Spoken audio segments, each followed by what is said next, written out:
be careful in making assumptions that a lot of reviews means automatically that this is a great company to work with.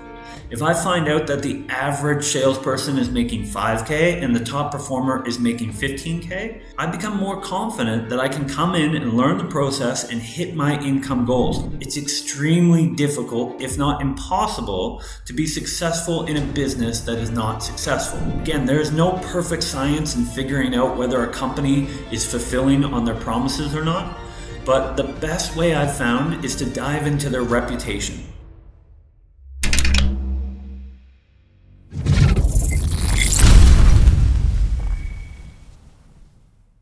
So, online coaches make up a big percentage of the employment market in remote sales.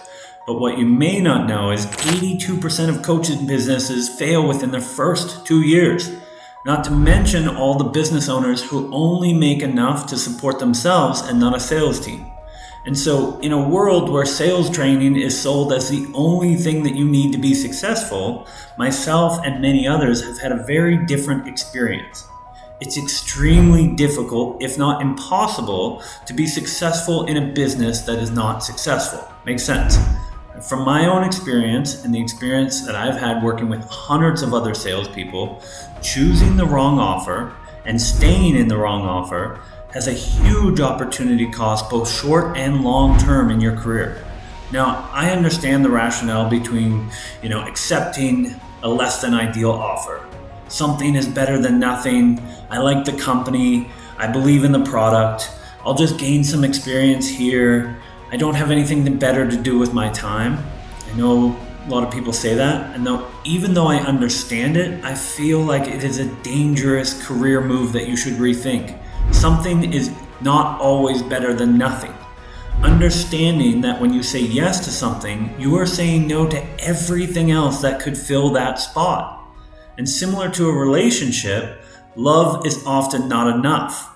Now, in the past, I've had to make the choice to walk away from a company where I loved the owner and I believed in the product. I even believed in the future. But as far as a business, it was missing key elements that got in the way of me being successful. So I wasn't willing to sacrifice that.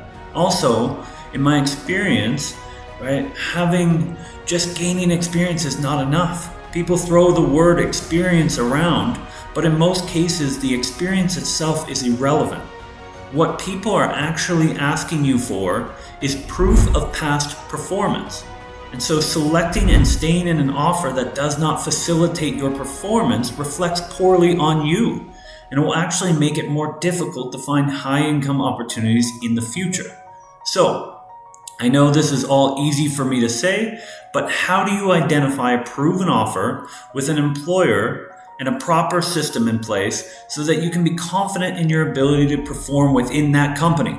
Well, to simplify things, there's really just three areas that a company needs to excel in to be successful, and for us to be confident that this is a proven offer.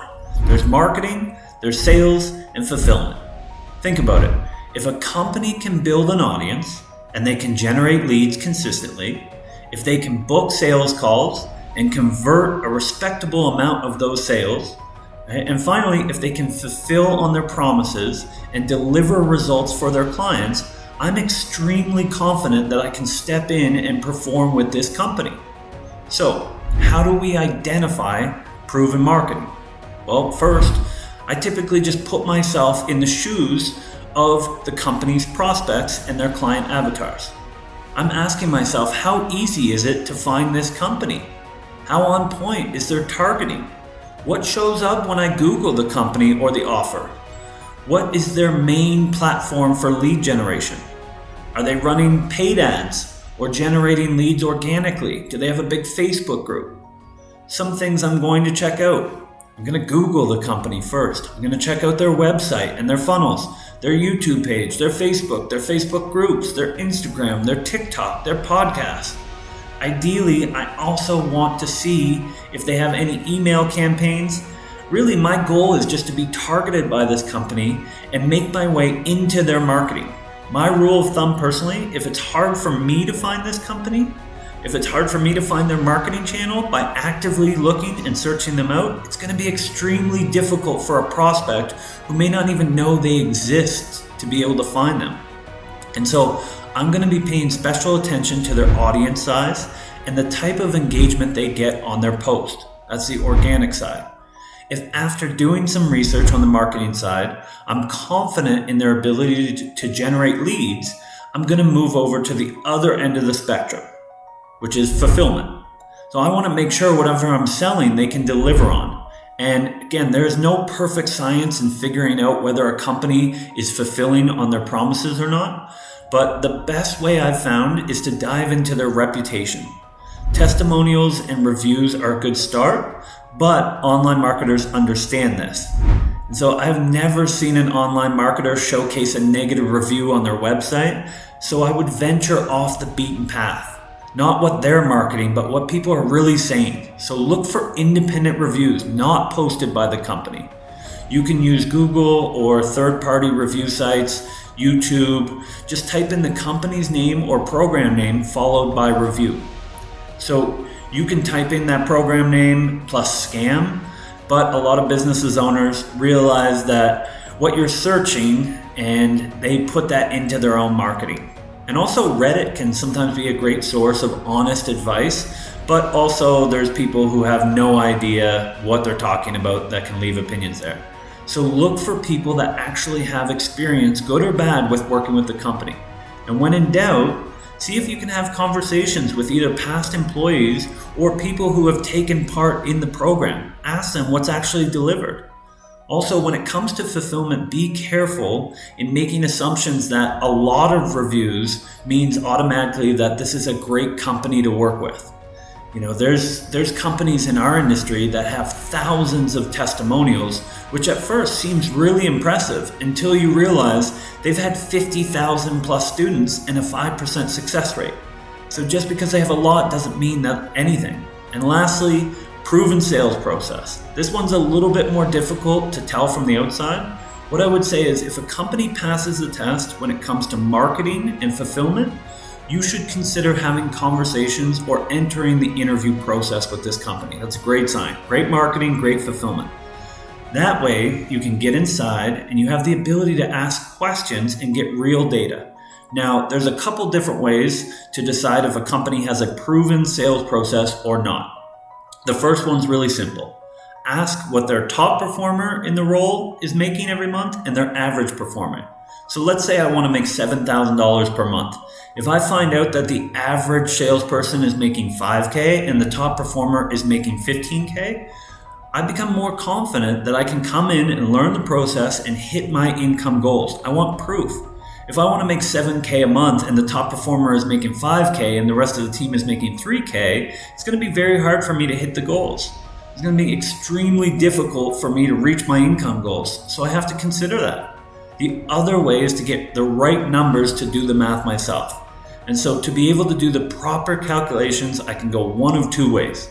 I can do monthly revenue divided by number of closers times commission percentage. So if I want to make $5,000 per month, I find out that the company's doing $120,000 per month in revenue. They have 2 closers and they pay 15%. So 120,000 divided by 2 times 0.15 is 9,000 a month. I'm confident I can hit my income goals with those numbers. Now the other way is a little bit more complicated, but stick with me, I'll run you through it.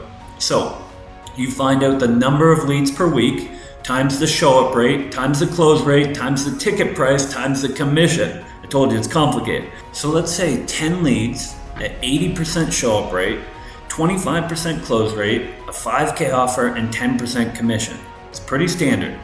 10 times 0.8 times 0.25 times 5,000 times 0.1, so $1,000 a week, $4,000 a month. Basically 2 deals at $5,000, 10% commission.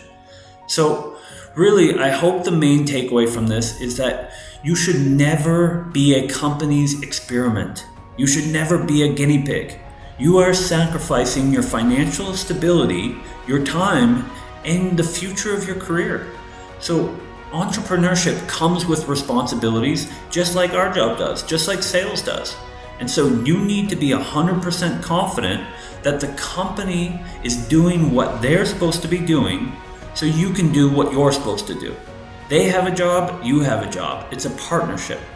And so if you need us to check out any offers for you, or if you want any help in developing a strategy for networking or outreach or interviewing or figuring out if this is a proven offer or not, just leave a comment or reach out to me personally.